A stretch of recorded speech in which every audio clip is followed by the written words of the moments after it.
Y mira hacia el camino de perversidad en mí, Señor Jesús, examíname, examíname y sáname, mi Salvador. Examíname, examíname, examíname, examíname y mira hacia el camino de perversidad en mí, Señor Jesús. Examíname, examíname y sáname, mi Salvador. Y sáname, mi Salvador.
Más dulce que la miel y tu misericordia es nueva cada día. Es por eso que te alabo, es por eso que te sirvo, es por eso que te doy todo mi amor. Es por eso que te alabo, es por eso que te sirvo, es por eso que te doy todo mi amor. Tu amor por mí. Padre, te bendecimos, mi Señor, de manera especial, mi Señor de la gloria. Gracias, Dios, por el privilegio que tenemos esta mañana, Dios. Porque los planes los hacemos nosotros, mi Señor de la gloria. Nosotros los hombres, Padre. Pero tú eres el que das la última palabra, mi Señor. Y es un honor, Padre, tener a nuestro pastor Orlando hoy con nosotros llevando la palabra, mi Señor. Te pedimos, oh Dios, que tú unjas sus labios, Padre, de manera especial, mi Señor. Que tú lo quites a él, Padre, y que seas tú, Padre, hablando a nuestras vidas, mi Señor de la gloria. Hablando, mi Señor, hablando, Padre, de manera especial, mi Señor, y que esa palabra, mi Señor de la gloria, sea como dardo, Padre, sea, mi Señor, como dardo en nuestras vidas, mi Señor, que penetre, mi Señor, en lo más profundo de nuestros corazones, Dios, y no solamente seamos, mi Señor, oidores de ella, Padre, sino hacedores de ella, mi Señor de la gloria. Y que él también sea ministrado, mi Señor. Padre, bendice a su familia, su esposa, Padre, sus hijas, Padre, de manera especial, Dios. Allí, Padre, donde quiera que estén, mi Señor de la gloria. Y que tú obres, Dios. Que tú obres, Padre, de manera especial en su vida, mi Señor. Y que tú sigas usándolo, Dios. Cada día más, mi Señor. Unción fresca, Padre, sobre tu sierva, mi Señor. sobre tu siervo, Dios. Unción fresca, Padre. Llénalo de tu poder, Dios. Llénalo de tu poder, mi Señor de la gloria. Y obra, Dios. Obra, mi Señor, de manera especial, mi Señor, en esas peticiones, Dios, que Él tiene en su corazón, mi Señor. En el nombre de Jesús, mi Señor. Hemos orado, Dios, y te damos gracias, Dios. Gracias, mi Señor. Gracias, Dios. Gloria a Dios. Gloria a Dios. Gloria a Dios. ¿Sí?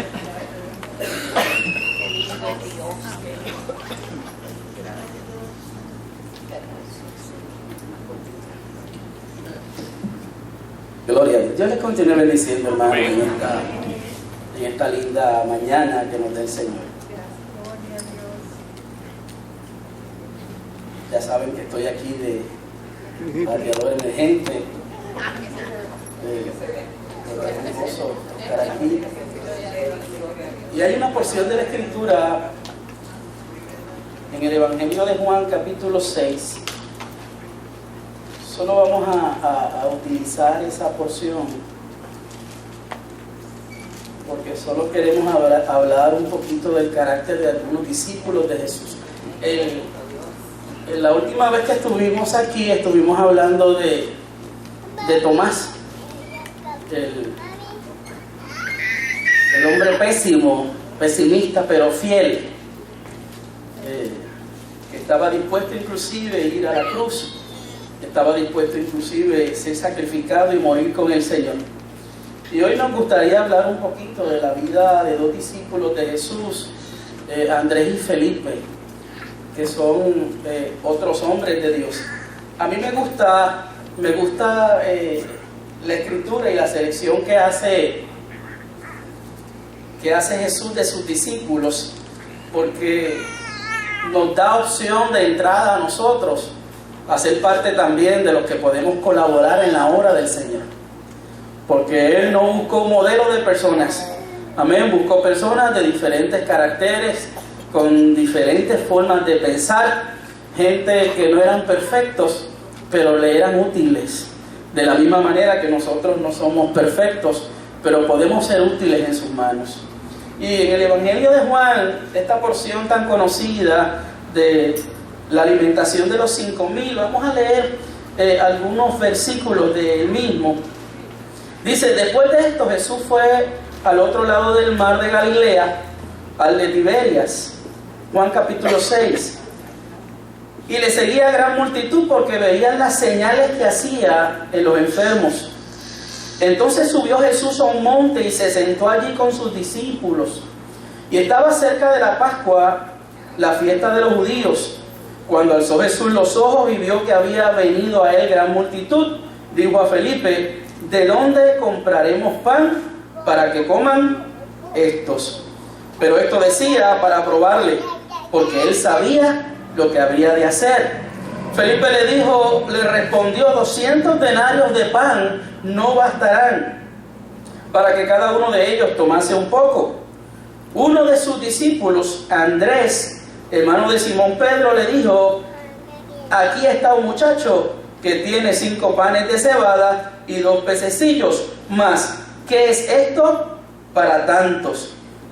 Entonces Jesús dijo hacer recostar la gente, y había mucha hierba de aquel lugar, y se recostaron como un número de 5,000 varones. Hasta ahí la porción de la palabra del Señor. Es posible que en esta mañana te identifiques con uno de estos dos discípulos. Vamos a ver si podemos tocarlos los dos en el tiempo que tenemos. Andrés, cuyo significado es varonil, era hermano de Simón Pedro, y prácticamente siempre que se menciona en la Biblia se encuentra a la sombra de Pedro. Usted se imagina que siempre que alguien hable de usted, diga el hermano de fulano o el hermano de sutano, que no se le nombre por sus méritos o por sus capacidades, ni se destaquen sus cualidades. Eso le pasa mucho a los artistas, a la gente famosa, a las figuras públicas. Y puede ser hasta cierto punto agradable a alguna persona si la persona con quien te identifican tiene buenas características, ha sido una persona buena y ejemplar. Pero cuando es una persona que lo que ha hecho ha sido negativo, ha sido malo, ha hecho cosas de las cuales no se debe sentir orgulloso, vincular a uno con esa persona puede ser desagradable. Uno puede arrastrar todo ese bagaje de esa persona, inclusive cerrársele puertas.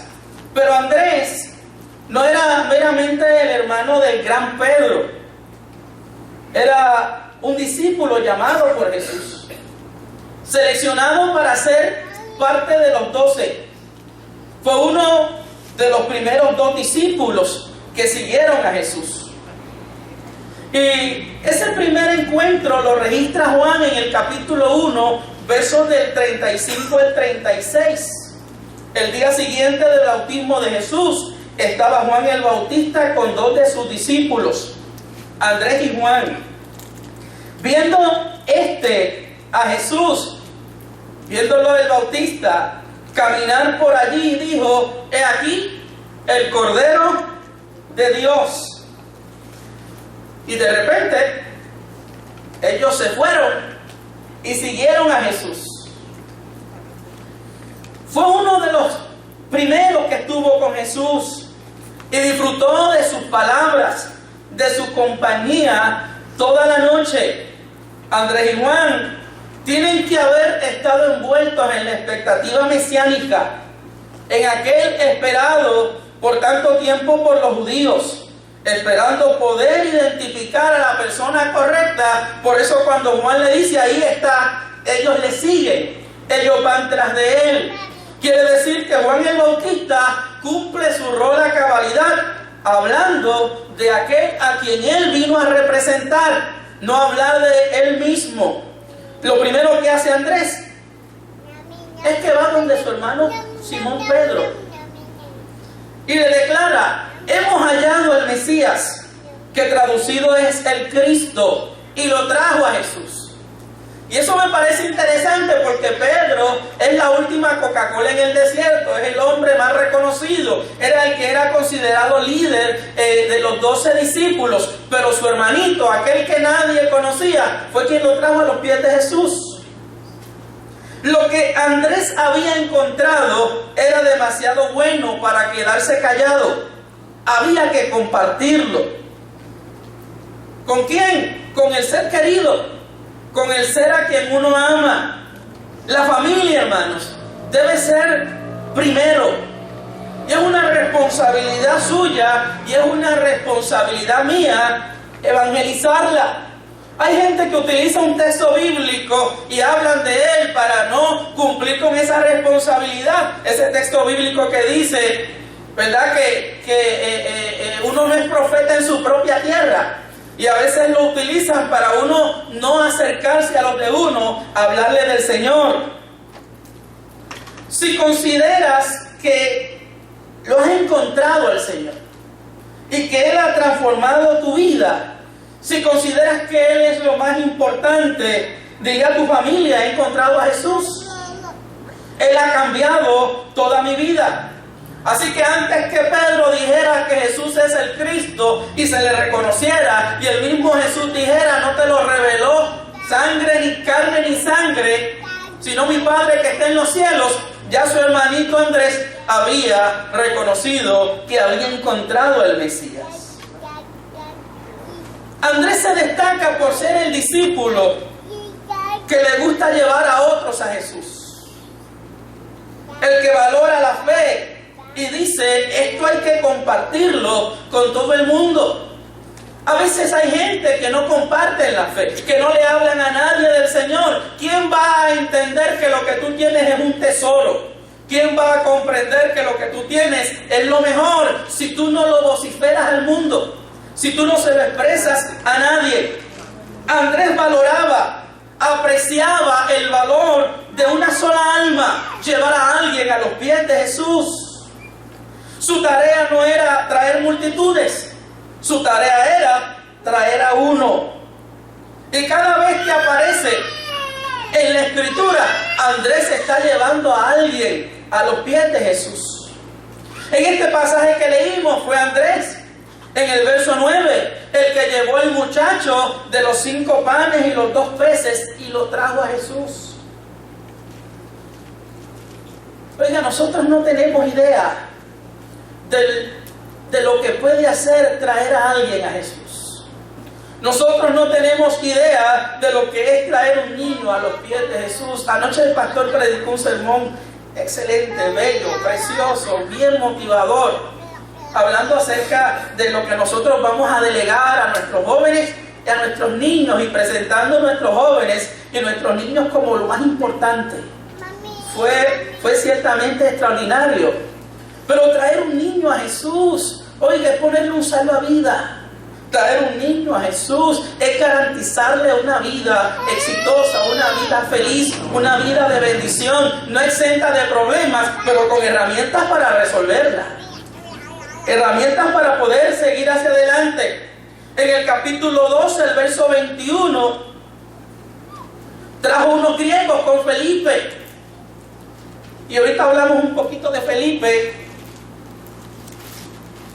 Andrés sabía que el que se encuentra con Jesús, algo le pasa. No será el mismo, será impactado. ¿Crees tú lo mismo, hermano? ¿Puedes tú creer de esa misma manera?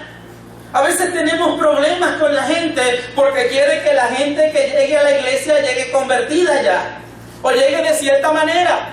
Y hay lugares en los cuales en muchas ocasiones se le cierran las puertas a la gente porque no están adecuadas o no están a la altura de aquellos que están en el Señor. Deje que la gente venga como venga, así vengan arrastrados, así no vengan bien vestidos, así vengan con dependencias, con condiciones, sean de salud, con condiciones de vicio, como vengan, en los pies de Jesús su vida va a ser transformada.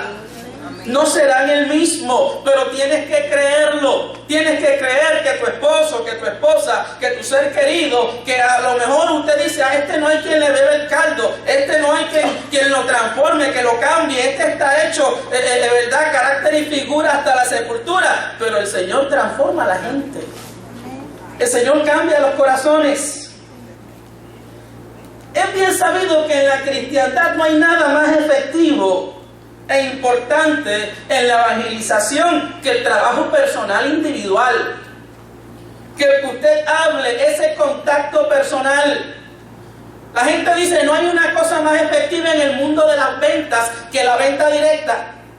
Pero la gente quiere vender las cosas desde un escritorio, una computadora, desde la distancia, y si le dan un púlpito o si le dan un lugar donde puedan haber multitudes, para ellos eso es más efectivo. Pero el tocar puerta a puerta, siempre se ha dicho que la venta directa afecta más o es de mayor impacto. Lo que pasa es que es más difícil. Lo que pasa es que es más costosa. Lo que pasa es que te pueden cerrar la puerta en la cara. Lo que pasa es que te pueden salir con un improperio. Lo que pasa es que la gente puede rechazarte. Pero el rechazo, el improperio, el vejamen, la dificultad, el que te den con la puerta en la cara, ya estaba en el contrato de aquellos que son discípulos de Jesús. Ya Jesús había dicho que iba a haber aflicción, dificultad, de que si no te recibían, sacudieras el polvo de vuestros pies. Pero la gente entiende muchas veces que los ministerios son efectivos si aparecen en la puerta y las puertas se abren, si hay voces que le hablan. No, mi hermano, usted tiene que ser consistente, persistente y efectivo para la gloria del Señor. La mayoría de la gente no viene con una respuesta inmediata a un sermón por medio de una multitud. Y a veces sí podemos ver gente que multitudinariamente llegan y pasan al frente. Y a veces no pasa de ser una experiencia emocional, no pasa de ser una experiencia momentánea donde sus emociones son movidas y la gente sencillamente luego no perseveran en el Señor. Por eso es importante que la actividad que se dio el viernes se le dé seguimiento y se trabaje con estos jóvenes y la invitación sea continua para que ellos puedan degustar del poquito que pudieron aprovechar aquel día. vienen a Cristo a través de la influencia de un individuo, a través del testimonio, de la invitación personal, a través del venga y vea. Andrés tenía un corazón evangelístico, Andrés tenía pasión por las almas, Andrés tenía el deseo, el fruto de traer a otros a Jesús. Y el producto del ministerio de este hombre, el producto de traer estas personas a Jesús, por ejemplo, trajo a Pedro a Jesús. Y Pedro fue el primer en Pentecostés. Aquel hombre que con un solo sermón ganó 3,000 almas. Aquel hombre, oiga, con un carácter y con una pasión por el Señor, que evangelizó gran parte del mundo. El acto de fe de Andrés produjo la conversión del predicador más grande de la iglesia primitiva. Su trabajo personal. No tienes idea de lo que podrá llegar a ser alguien que traigas a los pies del maestro. Aquel niño con aquella canasta o aquella merienda para sí, sencilla, que llegó, estaba en aquel lugar, lo traen a Jesús. La multiplicación de los panes. Pedro estaba trayendo allí los elementos para que se hiciese un milagro. La evangelización tuya a la vida de una persona va a tener un efecto multiplicador. Va a bendecir generaciones, va a bendecir tanta gente, porque alguien que es transformado, oye, en medio de un hogar donde las tinieblas abundan, su luz impactará la vida de otros. Así que Andrés puso materia prima para el milagro en las manos de Jesús. Hay una historia de John MacArthur que habla de un hombre llamado Edward Kimball, tal vez poco conocido en la historia de la iglesia, pero fue el hombre que evangelizó a Dwight L. Moody, el gran predicador. Y se cuenta que Kimball, que era un hombre de un hablar suave, y es interesante porque la gente piensa que hay un solo modelo de ministro de Dios, que hay solo una forma de hacer las cosas. No. Por eso Dios buscó diversidad de discípulos, aunque se quisieran comer unos a otros. Llegó Kimball a la zapatería donde trabajaba Moody, un joven de 19 años. Llegó con temor y con temblor, inseguro de tener el suficiente valor de enfrentarse a aquel joven tosco y sin mucha letra.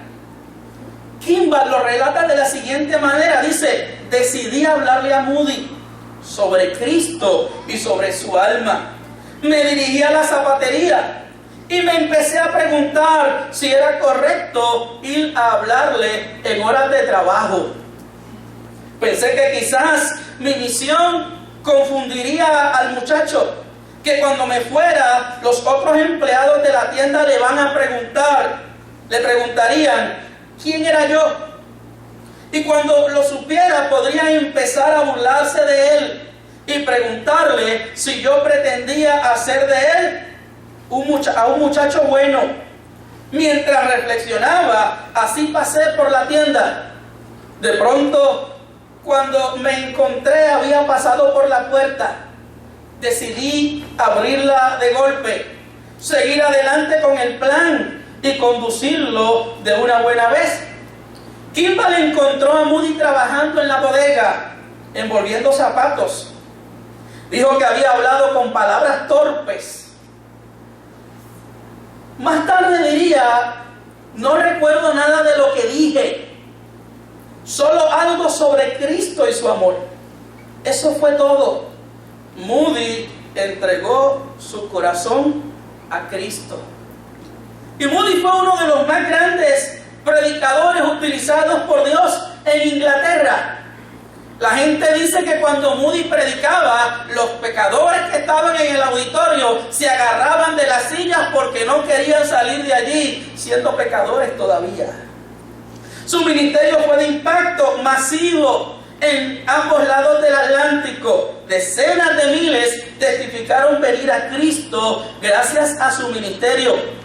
Más tarde, Moody fundó el Instituto Bíblico Moody, donde miles de misioneros, evangelistas y otros obreros cristianos se han preparado y han salido al mundo a predicar. ¿Cuántas veces tienes ese claudicar de pensamientos cuando tienes en tu corazón el deseo de hablarle a alguien y comienzas a buscar razones para no hacerlo y comienzas a buscar excusas dentro de ti para no decirle algo a alguien? Créeme que las excusas van a salir sobrando y a veces las palabras que tendrás que decir no tendrán que ser elocuentes porque para hablar de Jesús a alguien no hay que ser elocuente. Sencillamente hay que haberlo conocido. Sencillamente hay que haber disfrutado de su presencia como había disfrutado Andrés. Kimball era el Andrés, no reconocido, no visto por nadie. Moody era el Pedro que alcanzó multitudes. Tienes que influenciar a los tuyos. Eres el instrumento de Dios. Y no solo esa característica era distintiva de Andrés. Andrés era el discípulo detrás del telón, el que trabajaba sin el reconocimiento de nadie. Era el que siempre estaba haciendo algo, aunque otro se llevara el reconocimiento. Tenía un corazón dispuesto para el ministerio efectivo, aunque fuera en un segundo plano. Era feliz de hacer lo que él podía en el anonimato. Su nombre aparece 9 veces solamente en el Nuevo Testamento. Era un héroe anónimo. De todos los discípulos más cercanos a Jesús, parece ser el discípulo menos contencioso y el más considerado. Entre Pedro, Jacobo y Andrés, mire, Pedro tenía un carácter terrible. Jacobo y Juan, llamados los hijos del trueno, que decían: ¿quieres que descienda fuego del cielo y consuma 2 o 3 por ahí? No, Andrés tenía un carácter, un carácter más suave, más gentil. Era un hombre valiente, decidido y reflexivo. Y acuérdense que fue discípulo de Juan el Bautista. Pero qué interesante, hermanos, porque hacen falta Andrés en la iglesia, con corazones humildes. Vivió el valor del servicio que no sobresale. No vivió la experiencia del aplauso, a lo mejor. No vivió la experiencia de recibir reconocimiento, porque vivía sirviendo a su Señor.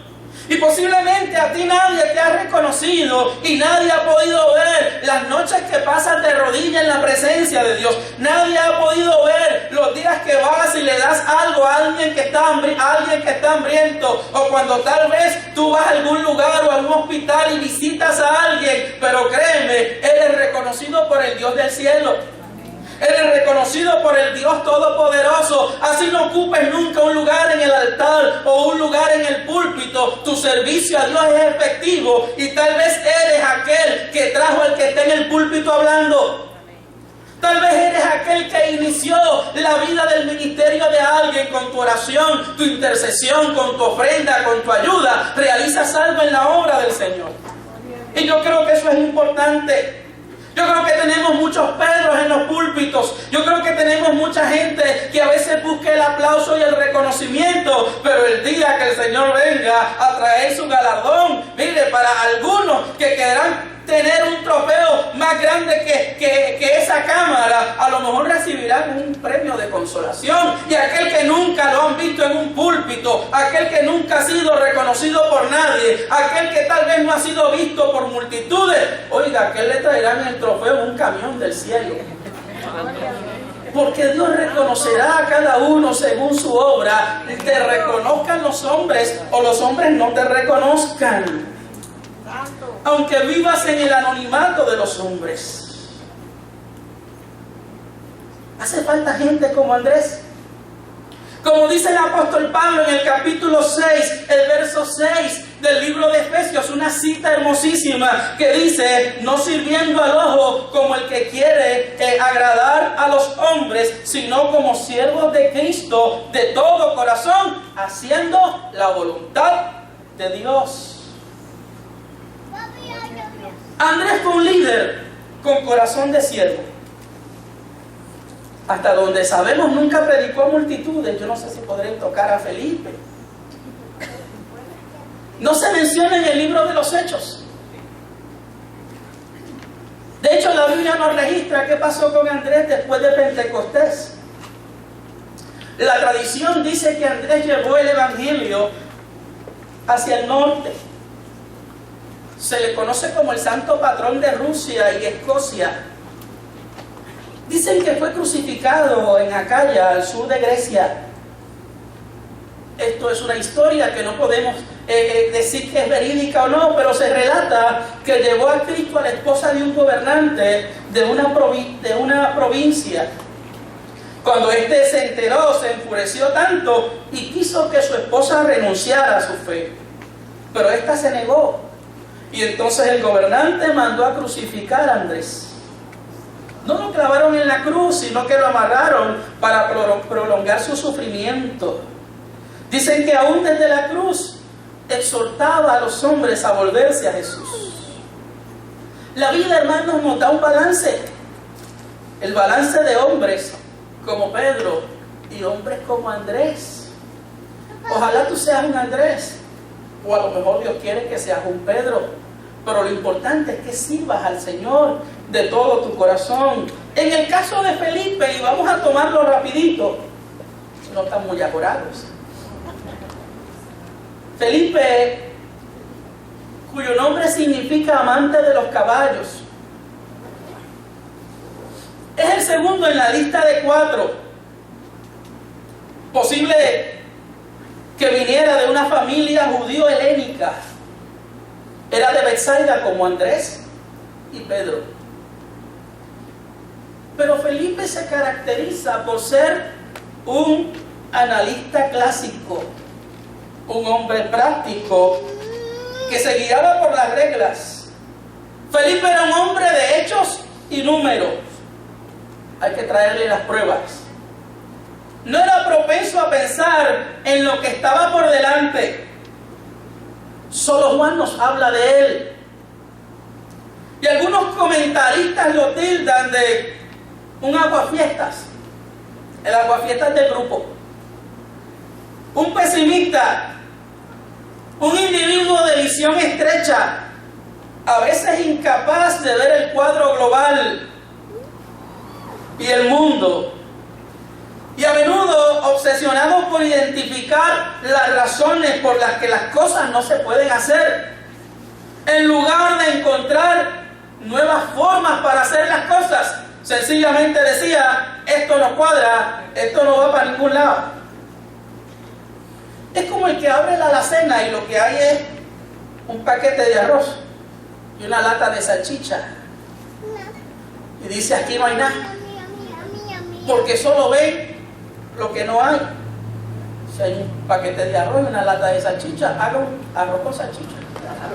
O un salchicha con arroz. Era un hombre que al sumar y restar solo veía derrota. Él no se puede. No era visionario. Pero sí poseía un corazón anhelante. Cuando Jesús lo encontró, le dijo: sígueme. Y enseguida siguió a Jesús. Felipe, con sus características, que a lo mejor no eran las mejores hasta cierto punto. Hasta cierto punto. Porque todo depende de los excesos. Ser analítico no es malo. Pero si tu análisis te va a privar de confiar y creer, pues entonces hay que trabajar con eso. Pero a la vez, porque lo vamos a tocar ya mismito más adelante, si la fe te hace fantasear y no ver las realidades, también es un problema. Pero estas características no no le cerraban las puertas a querer buscar, a anhelar, a aprender. Era otro judío que esperaba al Mesías, que conocía las promesas del Antiguo Testamento. Lo primero que hizo fue que buscó a su amigo Natanael y le dijo a Natanael: hemos hallado a aquel de quien hablan las Escrituras. Fue donde su amigo. Mira, hermano, la amistad provee el terreno más fértil para la evangelización. Hacer amigos. Si se le hace cuesta arriba evangelizar, haga amigos primero. Acérquese a la gente, porque se crea el terreno para usted poder entrar al corazón y bendecir. La reacción de nuestros amigos a la invitación no la controlamos nosotros, pero podemos decirle, como Felipe le dijo a Natanael: ven y ven, acércate y ven acá. A lo mejor no tienes las palabras que le puedas decir a la gente para convencerlo, solamente invítalos. Que Dios se encargue de lo otro, que Dios se encargue de explicarle, que el Espíritu Santo se encargue de ponerle los puntos en orden. Dile: ven y ve, acércate. Cuando poseemos un corazón anhelante y no nos cerramos a aprender, Dios nos va a dar lecciones, oiga, que nos van a hacer ampliar nuestros horizontes. Y eso era bueno en la vida de Felipe, porque teniendo las características de ser un analítico, no se cerraba a la oportunidad de aprender. Hay gente dentro de la fe que dice: ya yo estoy hecho, ya yo crecí, ya yo maduré, hasta aquí, no hay nada más que aprender. Hay gente que no se sientan en las aulas de la iglesia porque entienden que ya saben, que ya comprenden, que la historia ya la conocen, que han recibido demasiada educación. Siéntese, aprenda. Aunque el que esté aquí a lo mejor sepa menos que usted, siéntese. Yo no puedo aceptar liderazgo de gente que no se sientan a aprender, que no quieren estar en un lugar y escuchar la palabra porque el maestro no le gusta, porque el que está al frente no es el que uno quiere, y uno tiene que madurar en ese aspecto. Hay que tener apertura para aprender. Si Dios usó un burro, hermano, si Dios utilizó una mula, puede utilizar a cualquiera. Anoche fue lindo porque Moisés empezó el sermón hablando de los 3 cochinitos. Y fue hermoso porque en la parte final, lo que él estaba dando, llamó a su nieta para que leyera el final del cuento. Y es aprendizaje para ella. Por aún de los niños también nosotros podemos aprender. En la multiplicación de los panes, allí fue probado por Jesús. Fíjese que Jesús le pregunta: ¿de dónde compraremos pan para que coman estos? Y dice la Escritura que esto lo dijo Jesús para probarle. Jesús conoce nuestras limitaciones. Él conoce nuestros paradigmas, nuestros moldes, donde nos hemos encajonado. Él sabe nuestras debilidades. Y créame que Él quiere trabajar con ellas. Jesús especifica que sabía lo que le estaba preguntando y por qué. ¿Cuántas veces ante los retos de la vida en los cuales te encuentras y te dices: ¿y qué hago ahora? ¿Cómo resuelvo ahora? Cuando Jesús te prueba, cuando te lanza una pregunta: ¿y qué vas a hacer ahora? Y créeme, nosotros estamos siendo probados todo el tiempo porque nuestra fe se prueba en nuestro diario vivir. ¿Qué vas a hacer ahora?, te dice Jesús, ante tu enfermedad, ante tu situación difícil, ante el problema con los hijos, ante el problema económico, ante la crisis que estás pasando, ante las decisiones que tienes que hacer. ¿Qué vas a hacer? ¿Qué vas a hacer con lo que Dios te ha dado, con lo de Él que has recibido, con lo que has consumido por años en la fe? ¿De qué utilidad te es ante la crisis? ¿Qué haces cuando ves la necesidad de otros? ¿Qué vas a hacer? ¿Qué vas a realizar? Como dije, Felipe es el tipo de personas que no ve probabilidades, que no sabe qué hacer cuando faltan los recursos visibles, cuando no están las cosas a la mano, cuando no estás agarrado de aquello que te da seguridad porque está ahí. ¿Qué vas a hacer? A veces vociferamos en los cánticos, oye, y en declaraciones de fe: yo soy tuyo, tú eres mi guía, eres mi Señor, mi vida es tuya, porque estamos agarrados de lo visible. Mientras tenemos la provisión, mientras tenemos salud, mientras la familia está unida, mientras las cosas marchan bien, es cantar maravilloso. Hay un cántico que se cantaba antes, que decía, vamos a ver si me acuerdo: cántico celeste en la noche tendrás, y en tu corazón, aunque en aflicción, fácil es cantar cuando reina la paz, pero en el dolor es mejor cantar. Hay que vivirlo, hay que experimentarlo. Cuando te faltan los recursos visibles, es el tipo de persona que analiza tanto las cosas que el tiempo se le va en planes, pero no en acción. Es aquel que tiene la novia en esa espera, y la muchacha ahí, vamos a casarnos, y espera, y él suma y resta, y dice esto, lo otro, cuando yo haga esto, aquello, y los años siguen pasando, y se quedan sin la soga y sin la cabra. Y ojo, hermanos, no estamos diciendo que no nos sentemos a planificar o analizar, porque la Biblia dice que cuando vayamos a construir, nos sentemos y calculemos. Que cuando vayamos a la guerra contra alguien, mire, y damos a ver si podemos, si no, saquemos la banderita blanca de la paz. Pero oiga, hermano, la fe no es irresponsabilidad.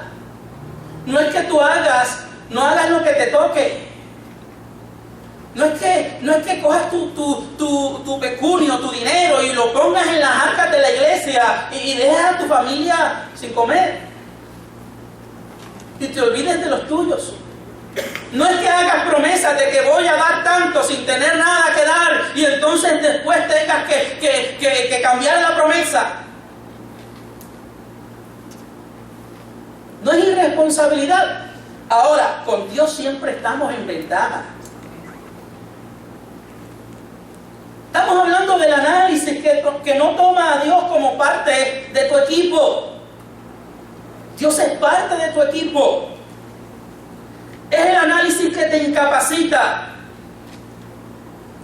Representa a aquellos que su experiencia con Dios es fría y no carismática, porque no se basa en fe, sino en cálculos matemáticos.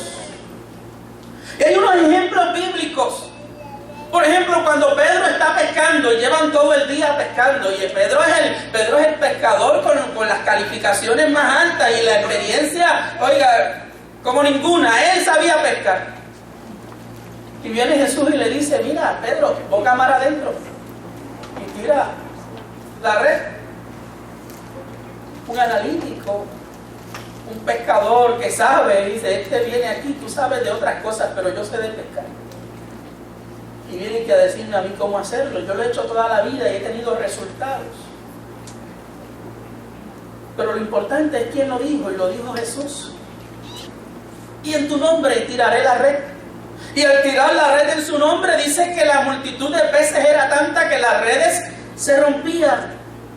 Es el caso de Gedeón y el ejército, esa historia de Gedeón, de este hombre que tiene que luchar con los madianitas, una multitud enorme, ejército de miles. Y cuando hicieron el llamado, aparecieron miles de israelitas. Pero entonces el Señor prueba la fe y reduce de 1000 a 300 hombres el ejército. Y con 300 hombres y la estrategia de Dios, no la nuestra, logró alcanzar el éxito de la victoria. Es como el caso de los 12 espías en Números capítulo 13, que son enviados a mirar la tierra. 10 de ellos dicen: esa tierra sí fluye la leche y la miel, eso está tremendo allí. Pero hay unos gigantes más grandes, llegan hasta el cielo, los hijos de Anac, ciudades amuralladas hasta el cielo. Matemáticamente, haciendo cálculos, esa gente va a acabar con nosotros. Somos como langostas a su parecer. Somos insignificantes. Es el análisis que no toma a Dios como parte del equipo. Dios está de tu parte. Dios está contigo. Dios no te va a dejar ni te va a desamparar. Ese cálculo que me hace dudar. De aquellos 12 espías, 2 dijeron: nosotros podemos. Es más, esos 2 que fueron Josué y Caleb dijeron: nosotros nos los comemos como pan. El Señor está con nosotros. Más podremos nosotros que ellos. Dios es el Dios de nuestra provisión. Pero Felipe dijo: 200 denarios no dan. 6 meses de trabajo no da para que esta gente coma. Mire, Felipe estuvo presente cuando Dios convirtió el agua en vino. Ha visto a Jesús sanar enfermos, milagros creativos, regenerativos. Él había visto a Dios obrar. Pero cuando vio a aquella muchedumbre, empezó a sentirse abrumado por lo imposible. Hermano, que lo grande de tu problema no te haga dudar del poder de Dios. Que lo grande de tu conflicto no te haga detenerte en tu fe. Que lo grande de tu crisis no te abrume al punto de que no puedas recordar los milagros de Dios. Cuando Jesús probó su fe, Él respondió con abierta incredulidad: nada se puede hacer. Mándalos a las casas y que coman por allá. Cuando probó su fe, nada se puede hacer. Pero fíjense, cuando Dios probó la fe de Abraham, en el capítulo 22 de Génesis, fue totalmente distinto. Felipe dice: nada se puede hacer. Abraham dijo: Dios proveerá. El Señor va a proveer. Necesitamos gente que diga: Dios proveerá. Allí estaba Andrés también con Felipe. Y mientras Felipe sacaba la calculadora y chequeaba a ver, y veía el fondo de los chavos que ellos tenían, porque ellos tenían un tesorero que se robaba los chavos. Sabrá Dios si cuando hizo los cálculos no sabía cuántos Judas ya se había llevado. Los de él y los otros. Andrés, que es el que le gusta llevar a la gente a Jesús, estaba buscando qué hacer. Estaba buscando cómo resolver. Estaba caminando entre la multitud a ver qué encontraba. La gente de fe no se queda sentada sin hacer nada. La gente que cree en Jesús no se queda diciendo: aquí pues no se puede hacer nada. Hay que moverse a hacer algo. Una de las cosas esenciales en el liderazgo es tener visión, un sentido de visión. Felipe carecía del mismo. Por eso Jesús lo retaba a creer, a ver más allá.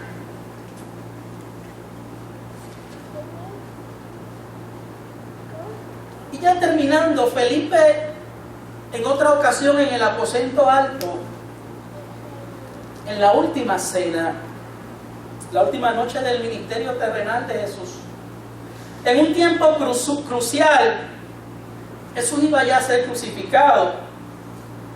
Se acercaba el tiempo de la partida y Jesús dejaría en manos de estos hombres su obra de la proclamación del reino. Ahí es que le dice: no se turbe vuestro corazón ni tenga miedo. Juan 14, del 1 al 13.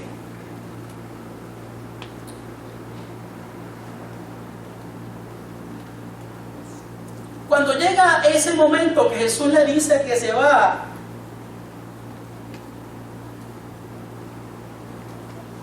Felipe, y le dicen: no sabemos cuál es el camino, no sabemos para dónde es que, cómo te vamos a encontrar. ¿Se acuerda que hablábamos de Tomás, que decía: muéstranos el camino? Y Felipe llegó al punto de: Señor, muéstranos, dinos. Vamos a leerlo en Juan 14. Terminamos.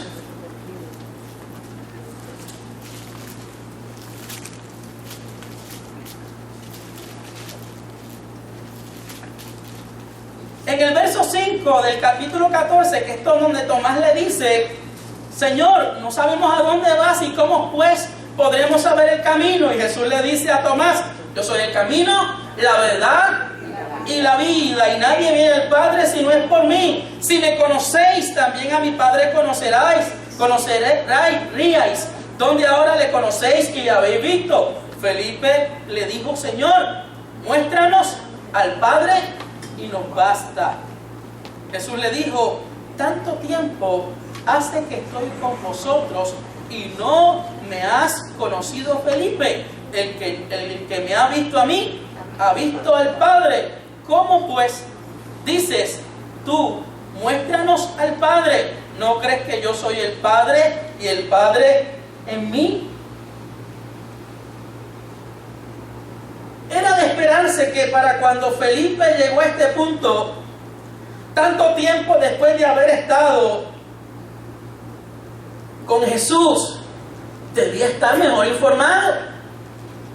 Se supone que en la trayectoria de nuestro transitar de vida cristiana, los años nos hagan crecer, nos hagan conocer mejor al Señor, nos hagan tener un carácter firme, sólido, nos hagan a nosotros no estar en las mismas niñedades de experiencia de los primeros días en el Señor. Porque un muchacho que luego pasa de gatear, tropieza y camina, pues no vuelve a gatear. Ustedes, yo no he visto a ninguno de ustedes gateando por ahí después de esta fecha. Aunque puede llegar un tiempo en la vejez que a lo mejor uno no camine, pero uno no echa para atrás. Yo no he visto a ninguno aquí que después de hablar y de predicar y de orar, comienzan a balbucear y a decir cosas como dicen los nenes pequeños. Se supone que uno crece. Estaba con Jesús, vio milagros de Jesús, testigos de tantas cosas, con Jesús 24/7, 24 horas al día, todos los días en la semana. Muéstranos al Padre y nos basta. Qué frustrado yo estaría si yo fuera Jesús. Me arrancaría el poco pelo que me queda. Es frustrante. Aunque los ministros también nos frustramos. Cuando vemos pasar los años y usted está enseñando a la gente, usted está ministrando a la gente, usted está hablando la palabra a la gente y la gente no da evidencia de aprender. Y la gente se enoja por cualquier cosa, se enchisma, y la gente deja de venir a la iglesia, y la gente no quiere hablar con fulano, y la gente no se quiere perdonar, y la gente no se siente en guarda de su hermano, y usted dice: ¿hace cuánto tiempo yo estoy contigo y te he enseñado y hablado esto? Imagínese Jesús, que era Dios encarnado. ¿Hace cuánto tiempo, hermanos, estás viendo milagros en tu casa? ¿Hace cuánto tiempo has vivido la experiencia de la provisión?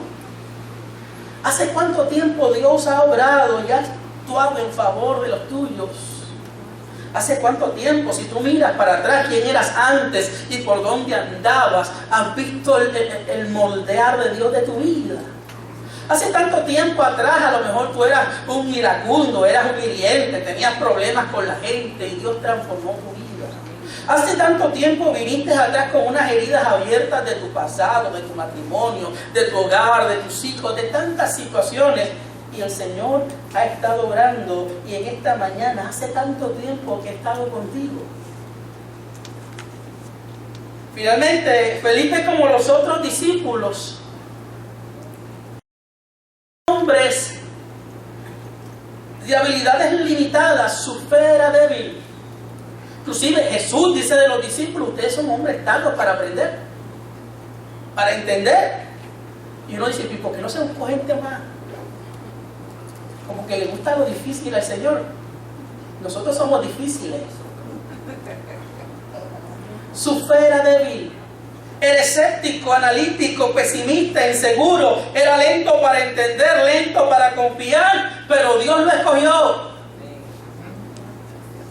Así que no hay nada que te distancie o te limite de que Dios tenga proyectos con tu vida. No importa tus características. Si hay un corazón dispuesto, lo demás lo puede transformar Dios.